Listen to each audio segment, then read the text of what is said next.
নমস্কার সুপ্রিয় সুধী দর্শকবৃন্দ, আজ 20 মে 2026। চলুন দেখে নেওয়া যাক আজকের আবহাওয়া কেমন থাকছে, কোন জেলায় বৃষ্টির পূর্বাভাস রয়েছে, কোথায় আর্দ্রজনিত অস্থিতি বজায় থাকবে, বিস্তারিত এই ভিডিওতেই জানাবো। ভিডিওটি শেষ পর্যন্ত দেখবেন এবং চ্যানেলে নতুন হয়ে থাকলে চ্যানেলটিকে সাবস্ক্রাইব করে রাখবেন এবং ইতিমধ্যে আপনারা কোন জেলা থেকে দেখছেন সেটি আমাদের ভিডিওর কমেন্ট বক্সে লিখে জানাবেন। West Bengal weather update. আন্দামানে নির্ধারিত সময়ের আগেই হাজির মৌসুমি বায়ু। 26শে মে কেরলে আগমন, বর্ষার পূর্বাভাস দিল আইএমডি।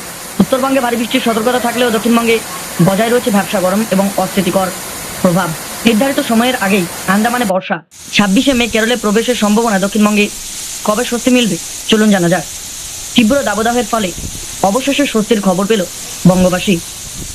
ভারতে বর্ষার আগমনে নির্ধারিত সময়ের প্রায় 4 দিন আগে আন্দামান ও নিকোবর দ্বীপপুঞ্জে পৌঁছে গেল দক্ষিণ পশ্চিম মৌসুমি বায়ু।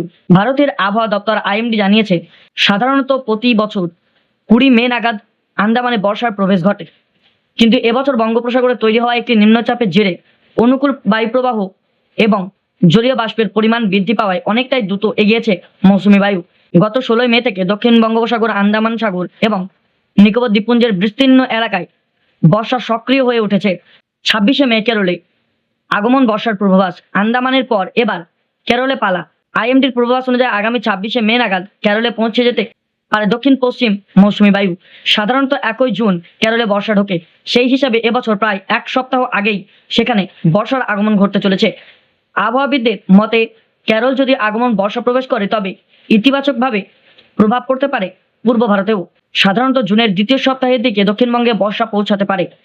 বর্তমানে অনুকূল পরিস্থিতিতে এবার কিছুটা আগেই দক্ষিণবঙ্গে বর্ষা প্রবেশ করতে পারে বলে অনুমান করা হচ্ছে। উত্তরবঙ্গে বৃষ্টির পূর্বাভাস। দক্ষিণবঙ্গে কালবৈশাখীর পূর্বাভাস রয়েছে। ইতিমধ্যে উত্তরবঙ্গে একাধিক জেলায় ভারী থেকে অতি ভারী বৃষ্টির সম্ভাবনা রয়েছে, সঙ্গে বজ্রপাত সহ ঝড়ের সম্ভাবনাও রয়েছে। অন্যদিকে দক্ষিণবঙ্গে ঘন ঘন কালো মেঘ এবং কালবৈশাখীর দাপট দেখা যেতে পারে। বিশেষজ্ঞদের মতে মৌসুমি বায়ুর দ্রুত অগ্রগতির জন্য অত্যন্ত সহায়ক।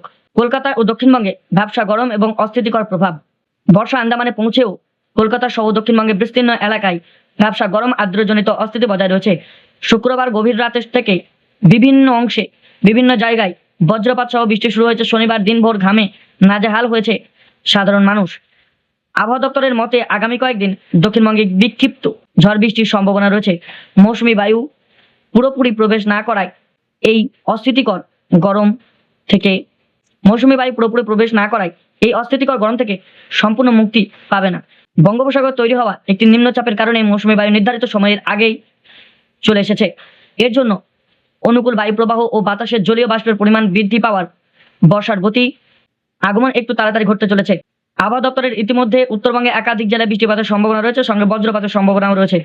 বর্তমানে আগামী কয়েকদিন দক্ষিণবঙ্গে বিক্ষিপ্ত বৃষ্টির পূর্বাভাস না থাকলেও গরম এবং আর্দ্রজনিত অস্থিতি বজায় থাকবে। দক্ষিণবঙ্গে বর্ষা পুরোপুরিভাবে প্রবেশ না করা পর্যন্ত এই ভ্যাপসা গরম সম্পূর্ণভাবে মুক্তি মিলবে না।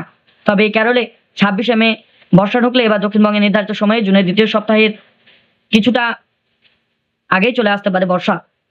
এই ছিল আজকের আবহাওয়া আপডেট। প্রতিদিন আবহাওয়ার খবর পেতে আমাদের চ্যানেলটিকে সাবস্ক্রাইব করে রাখুন। ধন্যবাদ।